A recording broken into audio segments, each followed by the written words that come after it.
할렐루야. 오늘은 킹스크로스 방위 십자가 마가복음 강의 14번째 시간으로 말씀에 반응하는 4가지의 마음 첫 번째 시간을 갖도록 하겠습니다. 큰 은혜가 임하기를 축복합니다. 교회는 병원입니다. 우리 지난주에 말씀을 들었던 것처럼 상처 입은 치유자로 부름받은 곳이 교회입니다. 그래서 여러분의 모든 상처와 아픔이 교회를 통하여 고침받아야 합니다. 죄인들이 모여서 하나님의 은혜를 경험하고 그리고 또 다른 죄인들을 치료하고 또 그들을 회복하게 하는 그 귀한 부르심 앞에 저와 여러분들이 부름받은 존재들입니다. 또한 교회는 영적인 전쟁의 현장입니다. 끊임없이 악한 원수마귀 사탄과 싸우는 전투하는 현장. 그러므로 이 두 가지의 교회의 특징이 무엇을 전제로 하는가? 여러분 기억나시죠? 생명을 전제로 한다는 것. 병원도 생명을 전제로 한다는 것. 그리고 전쟁도 생명을 전제로 하는 것 아닙니까? 그러기에 예수님은 교회에 생명의 풍성함을 부어주십니다. 그래서 에베소서 1장 3절에 이렇게 말씀하셨어요. 시작. 찬송하리로다. 하나님 곧 우리 주 예수 그리스도의 아버지께서 그리스도 안에서 하늘에 속한 모든 신령한 복을 우리에게 주셨다라고 말씀을 하시죠. 교회 안에 하늘에 속한 모든 신령한 복을 우리에게 다 주셨다는 거예요. 여러분 믿습니까? 그리스도 안에서 우리 지난주에 말씀을 드렸었죠. 그리스도 안에서 이게 무슨 말씀이라고요? 교회 안에서 in Christ. 왜냐하면 교회가 그분의 예수님의 몸이니까. 그리스도 안에서라는 말은 교회 안에서라는 말로 바꿔 쓸 수 있는 거예요. 그래서 교회 안에 하늘에 속한 모든 신령한 복이 다 있다는 사실. 여러분 믿음으로 반응하시고 교회 나오시기를 축복합니다. 에베소서 1장 22절로 23절에서 이렇게 말씀하셨어요. 시작. 또 만물을 그의 발 아래에 복종하게 하시고 그런 만물 위에 교회의 머리로 삼으셨느니라. 교회는 그의 몸이니 만물 안에서 만물을 충만하게 하신 이의 충만함이니라. 여러분 그림을 그려보세요. 주님이 모든 만물을 지으셨습니다. 이 만물 안에는 여러 가지 많은 생활의 영역들이 다 들어가는 everything. 계속 말씀드렸었지. 우리 모든 생활의 영역이 이 만물입니다. 그런데 이 만물 위에 우리 하나님께서 무엇을 세우셨어요? 교회를 세우셨습니다. 그림을 그려보세요. 그리고 그 교회의 머리를 누구로 주셨어요? 예수 그리스도로 주셨어요. 그러므로 이 예수 그리스도 교회로 말미암아 모든 만물이 충만해집니다. 무슨 말씀이냐면 생명의 여탈권, 축복의 여탈권이 교회 안에 있다는 거예요. 여러분 믿습니까? 그러므로 교회는 생명력으로 충만한 곳입니다. 그래서 여러분 로마서 11장 36절에 이렇게 말씀하셨어요. 시작. 이는 만물이 주에게서 나오고 주로 말미암고 주에게로 돌아감이라 그에게 영광이 세세히 있을지어다. 아멘. 좀 추우신가요? 좀 꺼주시죠. 기침 그만하고. 네. 자 보세요. 이는 만물이 주에게서 나오고 주로 말미암고 주에게로 돌아갑니다. 여기서 주가 누구예요? 우리의 주가 누구십니까? 예수 그리스도. 할렐루야. 근데 여러분 예수님의 몸이 뭐예요? 교회죠. 그러니까 이는 만물이 주 교회에서 나오고 교회로 말미암고 예수님 즉 그분의 몸이신 교회에게로 돌아갑니다. 그에게 영광이 세세토록 있을지어다. 할렐루야.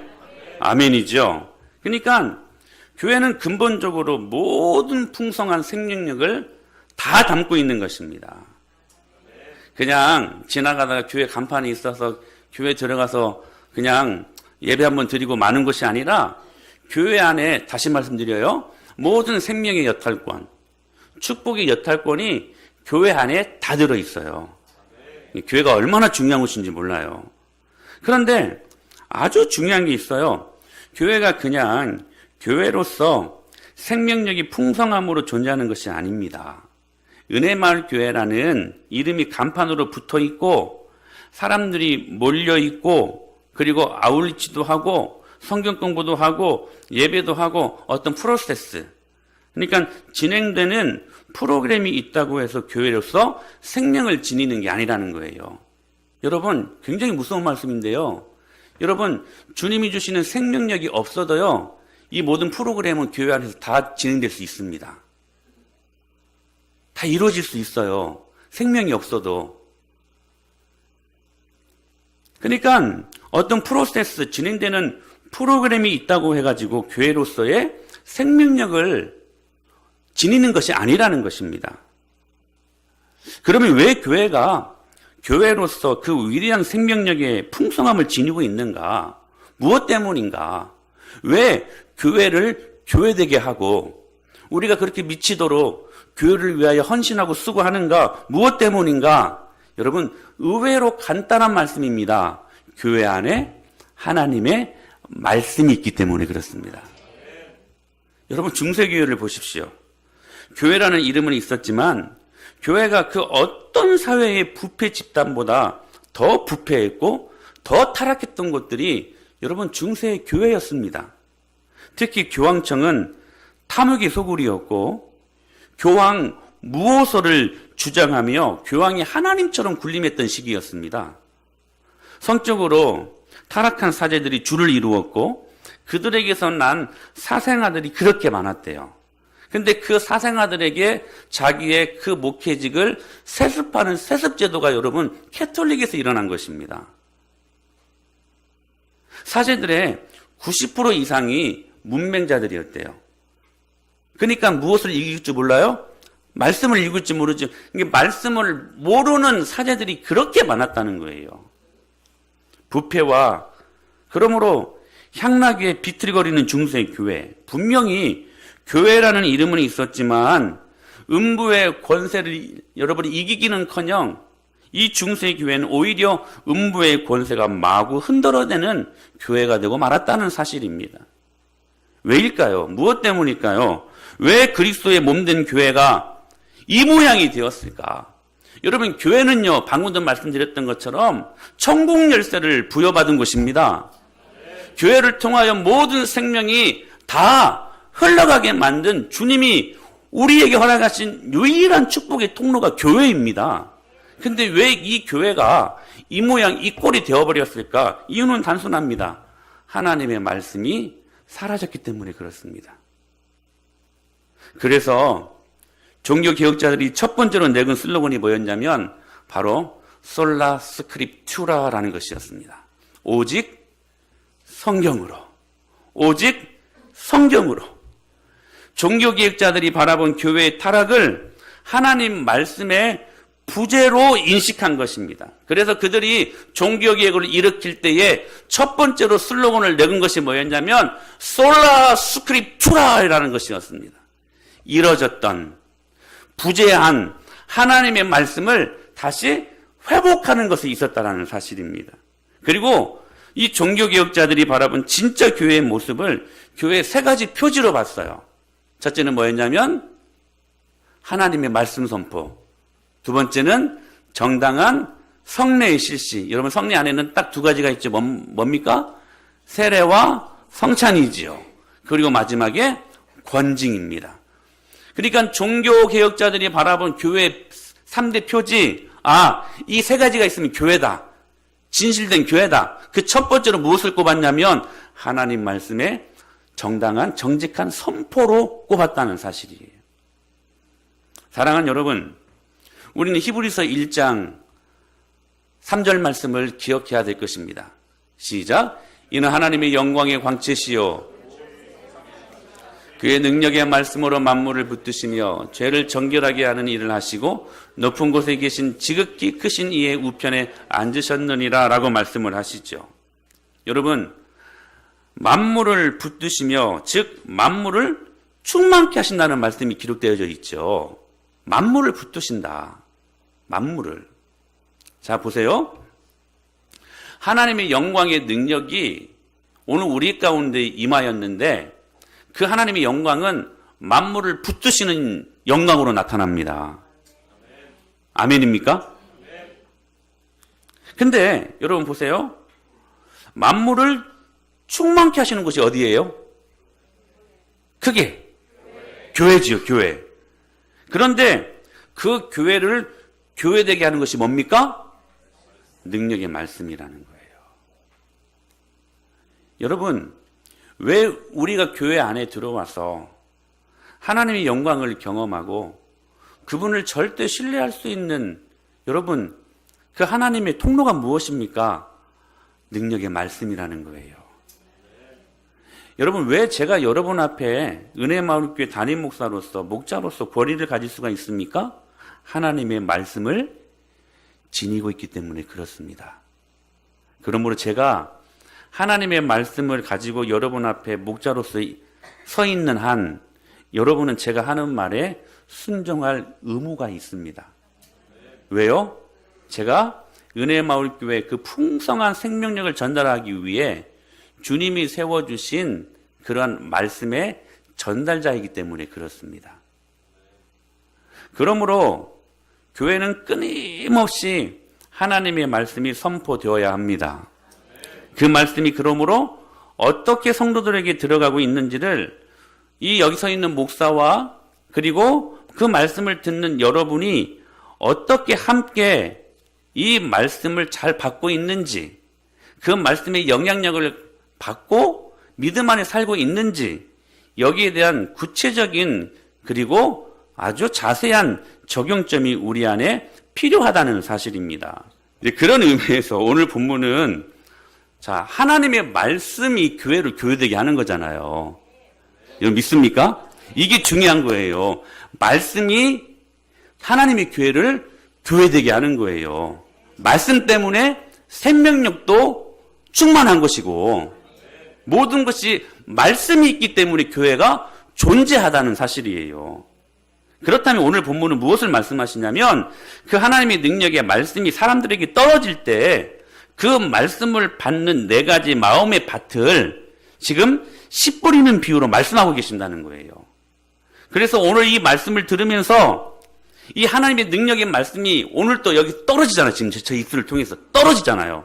떨어질 때 과연 네 가지 마음밭, 이 네 가지 마음밭 중에 내가 어디에 속해 있는지를 한번 점검해 봐야 된다는 사실이에요. 오늘은 제가 두 가지를 말씀을 드릴게요. 첫째로는 길가밭입니다. 길가밭. 여러분, 이 길가밭은 어떤 마음의 밭이냐면 오늘 또 지금도 이 길가밭에 속해 있는 사람들이 보여. 어떤 밭이냐면 오늘 또 말씀은 듣는데 자, 저를 보세요. 말씀이 안 들려. 이게 되게 아이러니죠, 아이러니. 제가 지금 마이크를 대고 말을 하잖아요, 지금. 어떤 분들은 제 목소리가 굉장히 멋있다고 그래요. 여러분 그렇습니까? 네, 입에 침 바르시고 여러분 보세요. 지금 제가 여러분들에게 마이크를 잡고 말을 하잖아요. 말씀을. 하나님 말씀을 증거하잖아요. 근데 무슨 말인지 몰라. 마치 제가 언젠가도 말씀드렸는데 TV를 보다가 갑자기 전화 소리가 울리는 거예요. 그러면 전화를 받기 위해 어떻게 해요? TV를 끈다거나 아니면 리모컨에 무엇을 눌러요? 무트를 딱 누르죠. 음성어를 누르죠. 그러면 전화를 받으면 TV를 보지만 누군가가 막 이야기는 해요. 막 재밌는 이야기도 하는 것 같고 막 스포츠 채널을 보면 막 운동도 하고 소리가 요란해야 되는데 근데 소리는 안 들려. 뭐라고 말을 하는데 이게 길가밭이라는 거예요. 분명히 이 강단을 통하여 하나님의 말씀이 증거되는데 무슨 말인지 하나도 모르겠어. 귀청을 때리는 소리는 나는데 접수가 안 돼. 여러분 그럴 수 있거든요.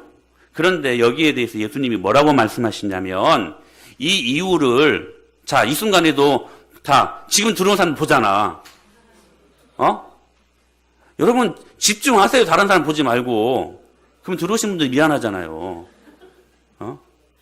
늦기라도 잘 오셨습니다. 정말 수고하셨습니다. 청주에서 올라와, 청주에서. 쉬운 일이 아니에요. 자, 보세요. 이 일들이 왜 일어나는가? 이게 왜 일어나냐면 여러분이 그냥 피곤해서 어제 늦게까지 일하고 그래서 집중이 안 되어서가 아니라 때로는 설교자가 못마땅할 수 있거든요. 그래서 탐탁하지 않아서가 아니라 하나님의 말씀이 떨어졌는데 여러분들이 그 말씀에 집중하지 못하고 그 말씀을 듣지 못하는 이유는 뭐냐면 사단이 와서 그 하나님의 말씀을 빼앗아가기 때문이다. 예수님은 정확히 그 영적인 세계를 보셨어요. 지금도 하나님의 말씀이 떨어지잖아요, 지금. 제 입술을 통해서.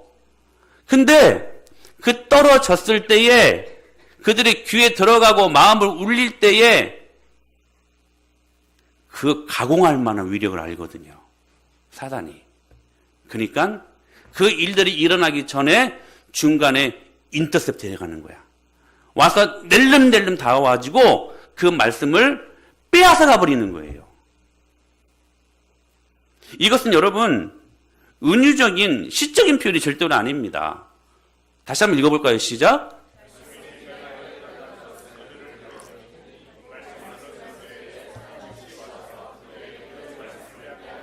할렐루야. 피곤해서 오늘 닦아 보니까 벌이 한 마리 날아다니더라고요. 왜 갑자기 들어왔을까 벌이. 응? 그러니까 때로는 설교자가 못마땅해서 탐탁지 않아서가 아니라 하나님의 말씀이 떨어졌는데 이 모든 작용은 사탄이 와서 빼앗아가는 작용을 하게 된다는 사실입니다.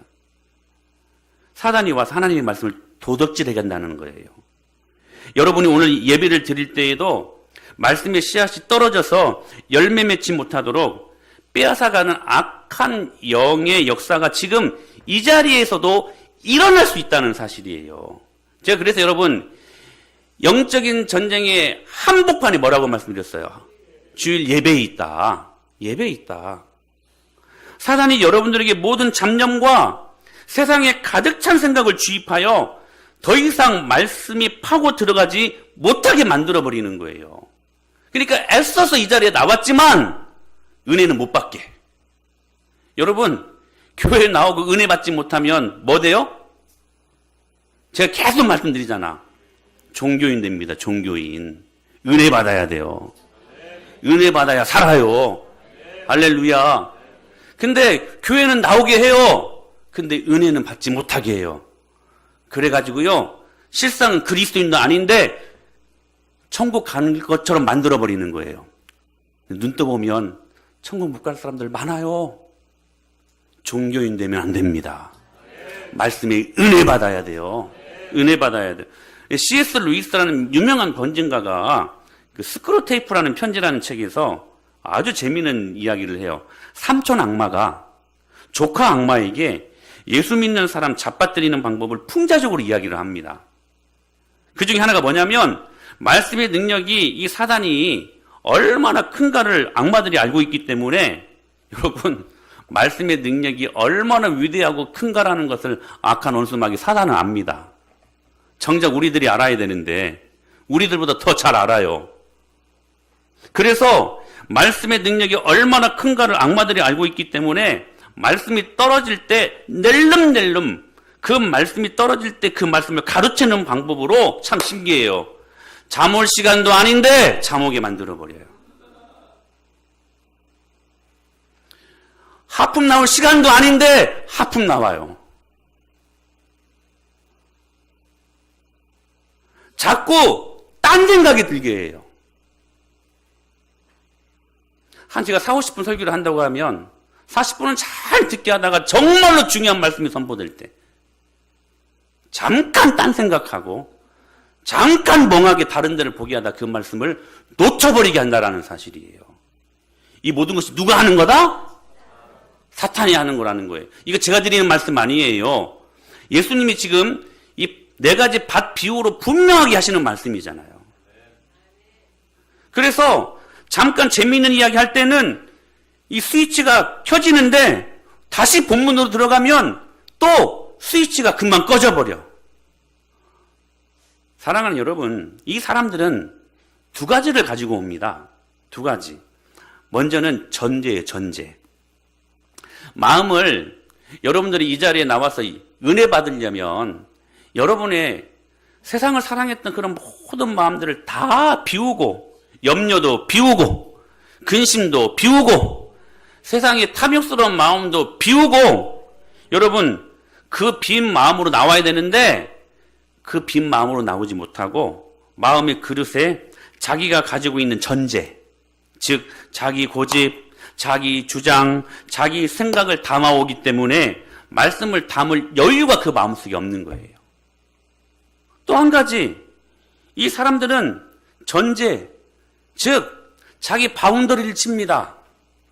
자기 바운더리, 즉 이 신앙의 단계가 1단계에서 10단계까지 있다고 한다면 1단계에서부터 2, 3, 4, 5, 6단계까지는 동의해요. 제가 아멘입니다. 동의합니다.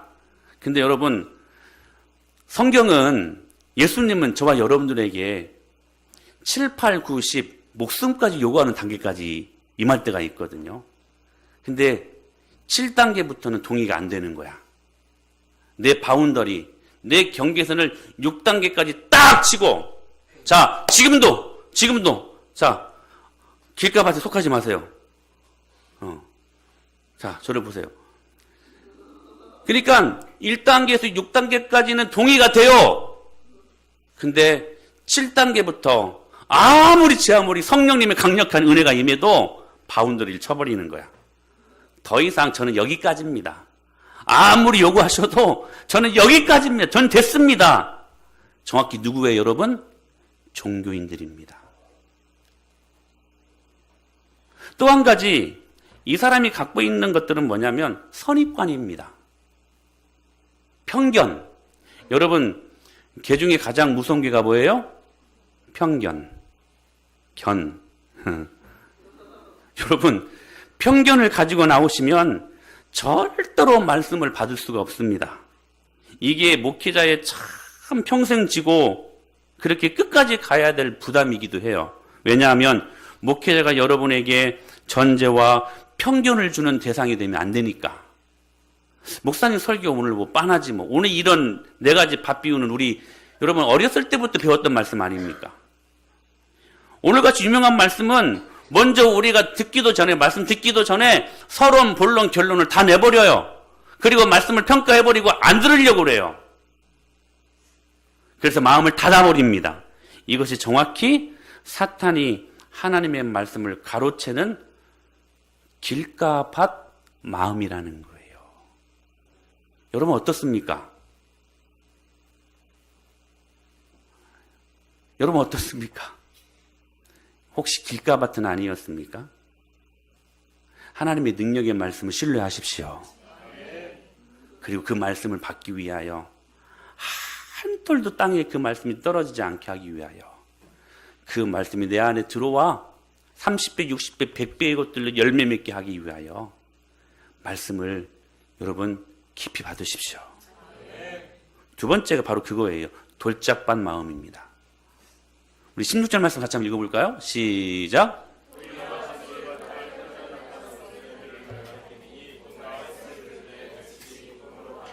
자, 이 밭의 특징은 뭐예요? 말씀을 들을 때에 즉시 기쁨으로 받는데요. 그래서 여러분 우리는 이 말씀이, 이 밭이 굉장히 긍정적인 밭이라고 생각할지 모르지만 예수님이 이 마음의 밭을 부정적으로 봤어요. 왜냐하면 여기 지금 즉시 기쁨으로 받는다라는 것은 짧은 시간에 받는 즉시로 정말 기쁘다, 좋다 이런 의미가 아니라 여기 즉시로 기쁨을 얻었다라고 하는 것은 이거예요. 얄팍하고 굉장히 얕고 그리고 진중하지 못한 가벼운 기쁨을 의미하는 거예요. 다시 여기 즉시로 기쁨을 얻었다는 것은 얄팍한, 진중하지 못한 가벼운 기쁨. 그러니까 말씀을 깊이 받아야 하는데 말씀을 아주 가볍고 얄팍한 수준으로 말씀을 듣는다는 거예요. 사실 여러분 하나님의 말씀은 시사성이 있는 여러분 정보를 듣기 위한 것이 아닙니다. 가령 우리 목사님 그런 신기한 일들, 그런 정보들을 어디서 다 그렇게 채집해가지고 그렇게 우리들에게 이야기해 주신대? 이게 아니라 하나님의 말씀은 여러분의 가려운 귀를 긁어주는 소위 얄팍한 가벼운 예능 같은 것이 아니라는 거예요. 말씀을 듣고 교회 문을 열고 나가면서 오늘 목사님 말씀 참 재미있었다. 오늘 우리 목사님 말씀 참 감동적이었어. 여러분 그러고 나가시면 여러분은 하나님의 말씀을 예능 수준으로 가볍게 받았다는 증거입니다. 여러분 저도요 하나님의 말씀 여러분 눈물 쏙 빼게 할 수 있도록 감동적으로 증거할 수 있습니다. 근데요 그게 옳은 방법이 아니래요. 옳은 방법이 아니래요. 오늘 우리 목사님 말씀 참 재미있었어. 여러분 정말로 재미와 즐거움을 느끼려면 교회 아니고서도 얼마든지 세상에 나가면 재미있는 거 많습니다. 굳이 교회까지 안 와도 돼요. 여러분 오늘 우리 목사님 말씀 정말 감동적이야. 여러분 감동적인 거 경험하려면 세상에서도 얼마든지 살필 수 있는 거예요. 오히려 교회 이것 때문에 나오려면 안 나오셔도 돼요. 감동적인 건 세상에 더 많이 있으니까. 여러분 드라마를 보고 영화를 보고 얼마나 감동적인 영화들이 많이 있는지 몰라요. 그러니까 이 얄팍하고 이 가벼운 수준의 말씀을 듣는 이 모든 것들이요 언제 증명이 되냐면 17절이에요. 시작. 그 속에 뿌리가 없어 잠깐 견디다가 말씀으로 인하여 환난이나 박해가 일어나는 때에는 곧 넘어지는 자요. 이 사람들이요 말씀을 얄팍하게 듣고 가볍게 듣는 이 사람들이 삶 속에서 환난이나 박해를 경험하면 그때 여지없이 무너지는 거예요. 왜? 말씀의 뿌리를 깊이 있게 내려두지 못하기 때문에. 얄팍하게 얕게 두니까 환난이나 박해가 오면 그냥 넘어지는 거예요. 여러분의 믿음의 모습들을 한번 잘 체크해 보세요. 나는 길가밭인가 아니면 돌짝밭인가. 여러분 하나님의 말씀은 정보 전달이 아닙니다. 하나님의 말씀은 예능도 아닙니다. 디모데후서 4장 3절로 4절에 이렇게 말씀하셨어요. 시작.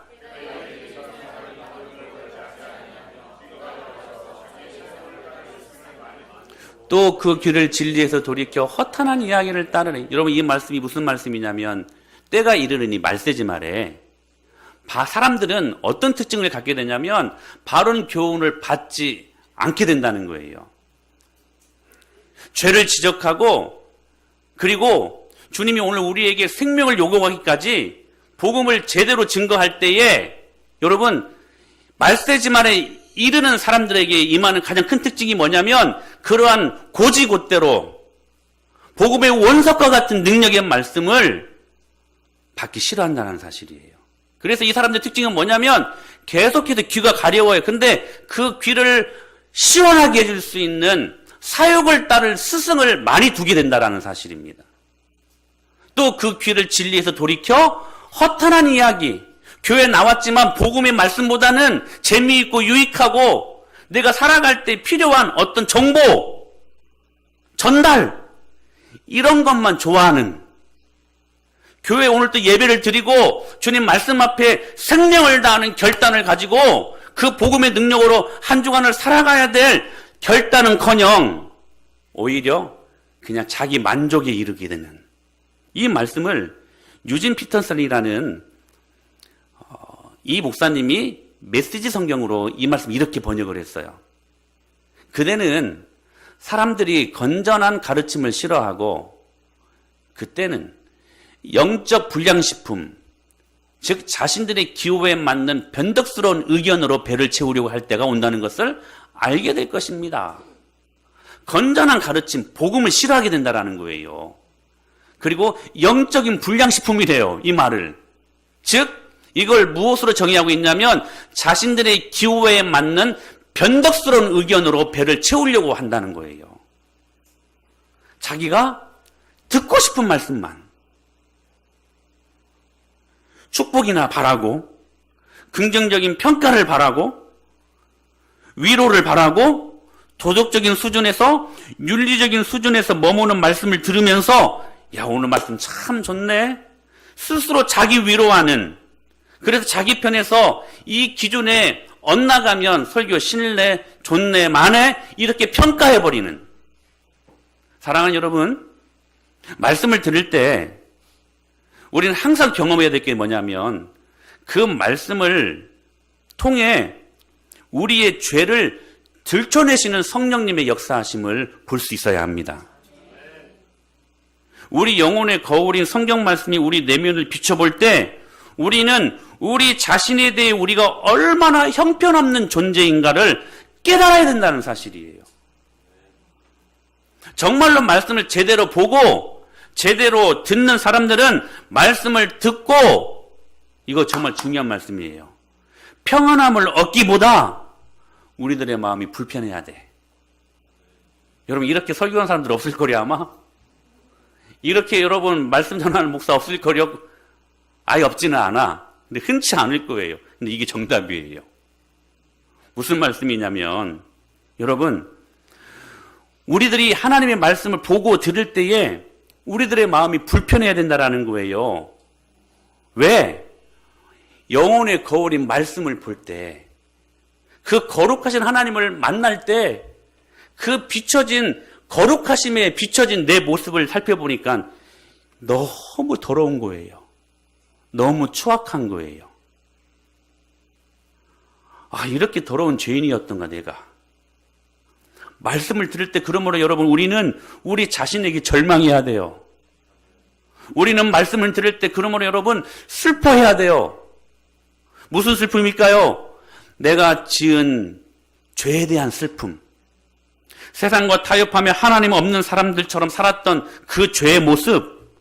그러므로 그 죄를 회개하는 아픔이 먼저 말씀을 듣고 읽을 때 나올 수 있어야 된다는 사실이에요. 말씀을 들을 때마다 내 죄가 지적되고, 여러분, 말씀은 우리들에게 이 역할을 해주는 거예요. 자, 길 가봐. 저를 봐요. 길 가봐 때문에 안 돼. 자, 여러분의 눈은 마음이 창이라고 그랬어요. 여러분의 눈은 누구를 봐야 돼요? 저를 봐야, 제 입술을 봐야 돼요. 순간 사단이 방금도 찾아왔어. 방금도 보니까 몇몇한테. 그거 안 된다니까요, 여러분. 그 습관처럼 다가오는 거예요. 아, 정말 제가 여러분들에게, 여러분을 위해서 드리는 말씀이야. 말씀 받아야 될 거 아니에요. 길가봐 때문에 안 돼. 방금 말씀드렸는데 방금 사탄이 찾아왔어. 자, 보세요. 말씀을 들을 때마다 내 죄가 지적되고, 하나님의 말씀은 검이라고 했는데 이 날카로운 검, 메스와 같은 이 말씀이 내 심령 안에 들어와서 지금 썩어가고 있는 내 부패한 내 죄악의 뿌리를 도려내는 이 아픔에 대한 회개가 우선되어야 그 다음에 깊은 기쁨이 따라오게 된다는 것이에요. 여러분, 이 순서는 바뀌지 않습니다. 이 순서를 바꾸게 하는 것이 다른 복음이에요, 여러분. 다른 복음이에요. 어떤 사람은 이렇게 말해요. 왜 성경에 얼마든지 좋은 말씀도 많고 축복된 말씀도 많고 긍정적인 마음, 훈훈하게 하는 따뜻한 말씀도 많은데, 마음이 평안함을 주는 말씀도 많은데, 목사님 왜 꼭 일주일 동안 저 힘들게 살다 왔거든요. 좀 위로나 좀 해주신다거나 좀 축복을 해주신다거나. 제가 그거 안 하는 목사는 아니거든요. 근데 왜 꼭 마음에 불편함을 주는 말씀만 증거하십니까? 사랑하는 여러분, 제가 단호하게 말씀드려요. 회개 없는 은혜는 가짜입니다. 죄에 대한 회개 없이는 마음에 평안이 임할 수 없어요. 만약에 있다면 그건 가짜예요. 그건 가짜 평안이야. 속지 마세요. 아직도 주인 바꾸지 않고 내 삶 속에서, 내 마음속에 내가 주인데요, 하나님의 존재에 대한 절대 신뢰 없이 그분의 인격과 그분의 말씀의 깊이를 깨닫지 못하고 그분의 거룩함에 다가서려는 몸부림은 눈곱만큼도 없이 그저 하나님은 요술램프의 지니처럼 여기는 거야, 그냥. 내가 필요할 때만 찾고 필요 없으면, 아니 필요 채워지고 필요 없으면 다시 그 요술램프 다시 뚜껑 열고 다시 집어넣고 뚜껑 닫아버리는 이 파렴치한 죄라는 고름이 지금 내 안에서 골마 터지려고 하는데 밖에서 그냥 빨간 약이나 바르고 그냥 연고나 발라주고, 여러분 그런다고 해서 여러분 내 안에 골마 지금 터지기 일보 직전에 이 죄가 여러분 치유될 수 있냐는 것입니다. 사랑하는 여러분, 만약에 이 죄악의 모습들이 내 안에서 골마 터지기 일보 직전이라면 여러분 어떻게 해야 됩니까? 도려내야 되지 않겠습니까? 여러분 그거 떼내버려야 되지 않겠습니까? 여러분 그거 제거해야 됩니다. 그때 진짜 치료가 임하는 건 아니겠습니까?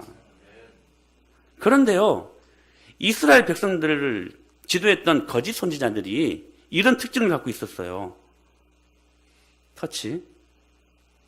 시작. 그들이 내 백성의 상처를 가볍게 여기면서 말하기를 평강하다 평강하다 하나 평강이 없도다. 여러분 이게 얼마나 무서운 것인 줄 아세요?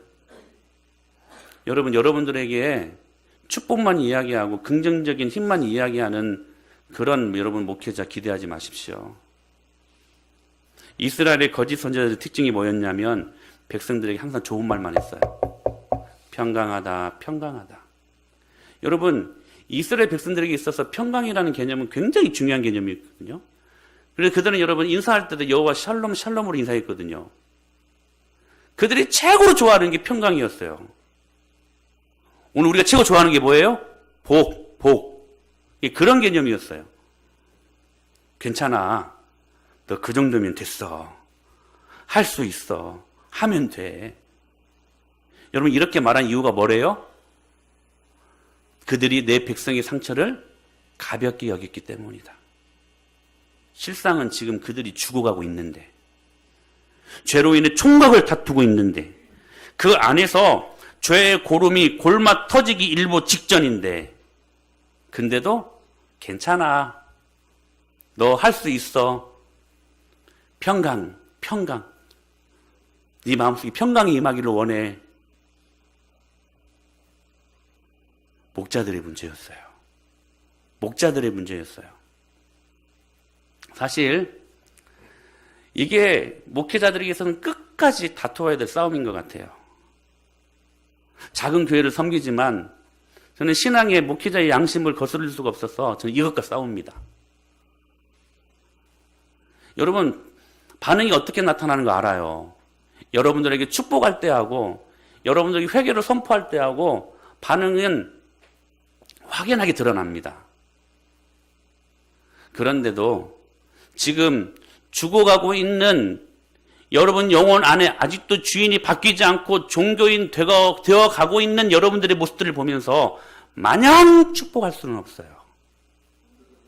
마냥 평강하다 말할 수 없는 여러분 이 목회자의 괴로움을 좀 인식해 주시길 바랍니다. 목회자들의 문제예요. 제가 만약 여기에 대해 타협해버린다면 여러분들은 좋을지 몰라도 하나님 마음은 슬퍼하실 것입니다. 그러나 또 한 가지, 목자들의 문제이지만 또 한 가지, 절대로 간과할 수 없는 이유가 또 하나 있습니다. 백성들이 그 말을 듣기를 좋아했다는 거예요. 여러분 어떻습니까? 제가 여러분들에게 질문하고 싶어요. 여러분들도 혹시 이 범죄에 속해 있는 사람들 아닙니까? 목자들의 문제였지만 그 말씀을 듣기를 좋아했던 백성들에게도 문제가 있었다는 사실이에요. 사랑하는 여러분, 복음은 항상 두 가지가 같이 갑니다. 포지티브와 네거티브예요. 제가 언젠가 말씀드렸죠. 그런데 순서는 반드시 기억하십시오. 네거티브가 먼저입니다. 그래야 포지티브가 옵니다. 우리가 포지티브 띵스, 긍정의 힘, 긍정의 생각 이야기를 많이 하는데 여러분 긍정의 힘을 제가 다른 복음이라고 이야기하잖아요. 왜? 이유가 뭐냐면 왜 이 긍정의 힘이 비판을 받냐면 네거티브를 생략하기 때문에 그렇습니다. 여러분 복음은 네거티브를 생략하면 포지티브는 아무런 의미가 없어요. 왜냐하면 하나님의 말씀이 오늘 여러분들에게 뚝 여러분들이 떨어지면 오늘 말씀은 여러분들에게 촉구하는 것이 뭐냐? 회개입니다. 회개하라, 천국이 가까웠느니라. 여러분 이해되세요? 회개하라, 네거티브. 그래야 포지티브, 천국이 임한다는 사실이에요. 복음은요, 항상 이 두 가지가 같이 가는데 절대로 여러분 순서를 바꿔서는 안 돼요. 네거티브가 먼저라는 거예요. 땅에 있는 지체를 죽여라, 네거티브예요. 그리하면 살리라. 아멘. 그리하면 산대요. 이게 바뀌어서는 안 된다라는 거예요. 너희는 육신대로 살면 반드시 죽을 것이니 영으로서 육을 죽여라. 할렐루야. 네거티브가 먼저입니다. 그래야 축복이 임하는 거예요. 그러므로 여러분, 하나님의 말씀을 절대로 가볍게 들으려고 하면 안 된다는 거예요. 아멘? 하나님의 말씀을 얄팍하게 들으면 안 돼요. 감정적으로 감동받기 위해 말씀을 들으면 안 된다는 거예요. 예능 수준으로 다양한 세상의 정보를 받기 위해 말씀을 들으면 안 된다는 것입니다. 내 기질에 맞는 말씀만, 내 구매에 맞는 말씀만. 그래서 여러분, 교회를 선택할 때 어떻게 찾는 줄 아세요, 여러분? 자기 기질에 맞는 교회를 가려고 그래요. 자기 구매에 맞는 설교, 거기에 따라서 교회를 선택합니다. 그거 아니라는 거예요, 여러분. 오늘 내 기질을 깨뜨리시고 다가오신 하나님의 말씀. 오늘 내 구미에 맞지는 않지만 오늘 나에게 주님께서 생명의 말씀으로 다가오시는 그 말씀 앞에 아멘 할 수 있어야 된다는 사실이에요. 특별히 이 길가밭 그리고 돌짝밭 마음을 가지고 있는 사람들은 진리가 선포되는 예배드리는 태도에서 극명하게 드러납니다. 극명하게 드러나요. 제가 여러분 예배를 선포하지요. 하나님은 영이시니 예배하는 자가 영과 진리로 예배할지니라 하면 여러분 예배의 성편은 거기에서 판가름 나요. 그때요 여러분들이 온 마음을 다 전 인격을 동원해서 아멘 하고 지존하신 주님 이름 앞에 찬양으로 우리가 인내를 하잖아요. 그때 여러분 예배는 예배의 성편은 그때 좌우됩니다. 그때 판가름 납니다. 무슨 말씀인지 아세요 여러분? 예배 드리는 태도가 얼마나 중요한가?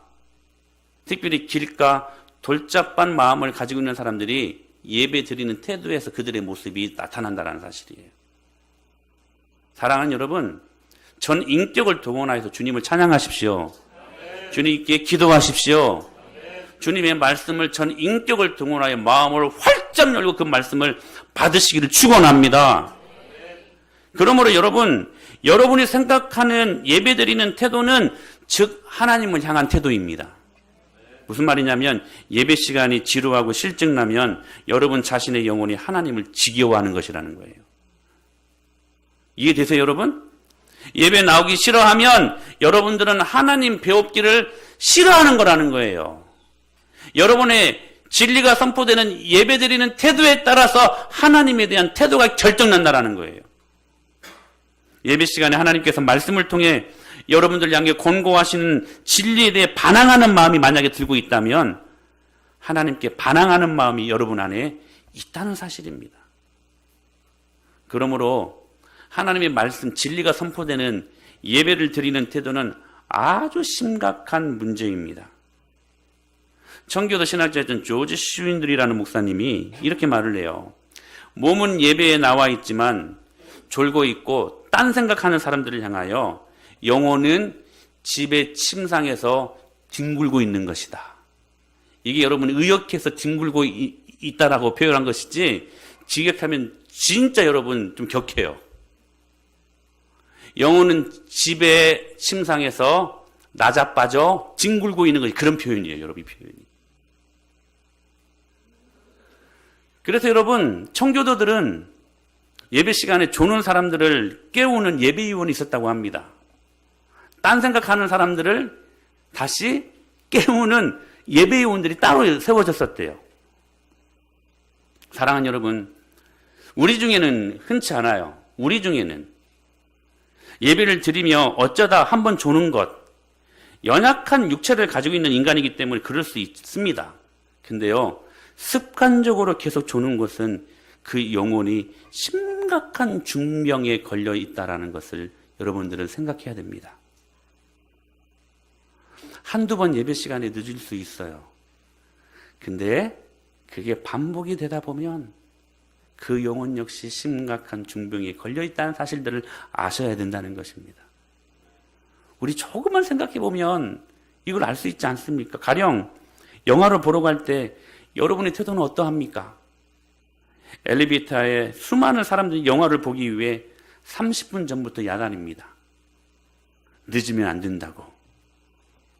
처음 대목을 조금 지나치면 전체 영화를 이해할 수 없으니까 꼭 처음부터 봐야 된다고 하고, 최소 여러분들이 주어진 그 좌석에 최소 5분 전에는 앉아 있습니다. 그리고 그 영화를 마음에 가다듬고 기다리는 것이지요. 그러면서 그 마음속에 품는 생각이 무엇입니까? 얼마나 재미있을까? 얼마나 스릴이 넘칠까? 얼마나 재미있을까? 여러분 기대하지 않습니까? 마음에 흥분이 일어납니다. 그리고 여러분 중요한 것은 2시간이 넘는 영화를 할지라도 그 재미에 흠뻑 빠져가지고 끔찍하지 않고 스크린에 우리의 시선을 고정시키는 것이 영화를 보는 사람들의 모습 아닙니까? 누가 여러분 영화를 보러 가면서 아무런 기대 없이 그냥 가는 사람 누가 있습니까? 옆에 있는 어떤 아줌마가 이야기해줘, 그 영화 참 재밌더라. 그러면 티켓팅을 합니다. 그리고 영화관에 갑니다. 그러면 그 영화를 기다리면서 얼마나 재밌을까? 얼마나 좋은 영화일까? 여러분 기대하지 않습니까? 중요한 것은 우리 예배가, 하나님의 진리가 선포되는 이 예배가 영화만 또 못한 것인가 하는 것입니다. 사랑하는 여러분, 예배 시간이 고작 우리가 1시간 좀 넘게 드리는 이 예배 시간이 만약에 여러분들 안에 견딤의 시간이 되었다면 회개하십시오. 깊이 있게 회개하셔야 돼요. 우리 예배가, 하나님의 진리가 선포되는 이 예배가 이만도 못해서는 안 된다는 것입니다. 문제가 어디에 있을까요? 참된 신앙생활을 위해서는 그 이상이 무엇이 필요합니다. 즉 이거예요. 어떻게 살아가야만 주님이 기뻐하시는 삶을 살 수 있을까? 여러분 그렇게 사셨습니까? 여러분 그렇게 사셨어요? 어떻게 살면 주님 기뻐하는 삶을 살 수 있을까? 여러분 그렇게 일주일을 살고 오셨습니까? 어떻게 믿어야만 죄와 더불어 싸워서 이길 수 있을까? 여러분 이런 생각을 갖고 한 주간을 직장 생활을 하셨고 가정에서 자녀들을 양육하셨습니까? 우리 아이들은 학교에서 그렇게 공부하셨어요? 거룩한 삶을 가로막는 수많은 장애물들을 어떻게 주님의 진리로 미리 감지해서 때로는 돌아가기도 하고 때로는 직면해서 맞서 싸우기도 하고 때로는 환경을 이기고 영적인 대적들을 이기며 나아갈 것인가? 이 일에 절대적인 공급하시는 능력이 하나님 말씀이니 하나님 말씀으로 공급받는 힘을 통해 한 주간을 살아갈 수 있게 해달라고 여러분 오늘 이 자리에 여러분들이 계시는 것입니까? 사랑하는 여러분, 하나님의 말씀으로 공급받지 못한다면 은혜를 우리는 한 주간을 살아갈 수 없습니다. 여러분 세상을 이길 힘이 하늘로부터 공급되어지는데 그 하늘로부터 공급되어지는 것은 말씀의 능력입니다. 그러므로 말씀을 받는 여러분들의 마음 밭이 중요한 거예요. 여러분 하나님 아버지는 오늘 이 공동체를 향하여 똑같은 동일한 말씀을 여러분들에게 동일한 조건에서 동일한 시간대에 동일하게 주십니다. 그런데 그 말씀을 받는 여러분들의 밭의 마음은 달라요. 길가밭일 수 있고 돌짝밭일 수 있어요. 다음 주에 또 가시떨기, 옥토 또 두 가지 또 마음이 더 추가되어서 여러분들 설명되어질 텐데 여러분들의 마음밭을 무엇으로 두고 있느냐에 따라서 그 말씀이 여러분의 심령 속에 들어와서 열매 맺고 여러분 저 험악한 세상을 이길 힘을 공급받아 저 세상을 이길 수 있게 하시는 그 하나님의 능력 말입니다. 여러분 이 능력을 오늘 이 예배를 통하여 경험해야만 합니다. 그때 그리스도의 삶의 목표인 견고하고 절대로 흔들리지 않는 거룩하고 분투하는 삶을 살 수 있게 되는 것입니다. 그리고 바로 그때 그 진리를 깨닫고 그리스도께 우리의 모든 인격을 주님 앞에 승복하고, 그래서 하나님이 우리를 변화시켜 주시고 우리를 만져주시는 그 일들이 그때 일어나게 되는 것입니다. 사랑하는 여러분, 길가밭을 극복하십시오. 돌짝밭을 제거하십시오. 오늘 그 능력으로 하나님 말씀 안에 속히 주의 영광을 경험할 때 주님 여러분들에게 풍성한 은혜를, 그 생명력을 여러분들에게 이번 한 주간 살아가게 하실 것을 믿습니다. 우리 그 능력으로 승리하며 열매 맺는 한 주간이 되게 하실 것을 믿고 주님 앞에 기쁨으로 나아가는 저와 여러분이 될 수 있게 되기를 주님의 이름으로 축원합니다.